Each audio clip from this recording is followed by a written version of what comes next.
পাশে মানুষের সাথে আমরা আছি এই বাংলাতে। আপনারা দেখছেন সংবাদ শিরোনাম। দেখলেন তো অনেক কিছু, এবার দেখুন নতুন কিছু। সাড়ম্বরে হুল দিবস পালন করা হলো পূর্ব বর্ধমানের জামালপুরে।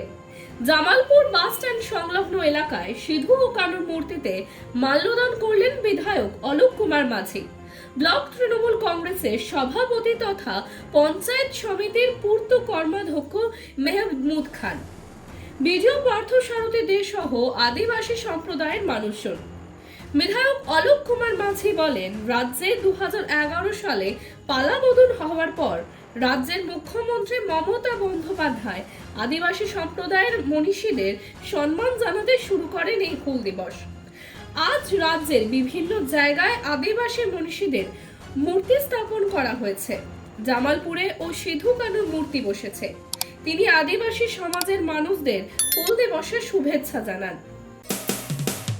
মানুষের পাশে মানুষের সাথে আমরা আছি এই বাংলাতে। আপনারা দেখছেন সংবাদ শিরোনাম।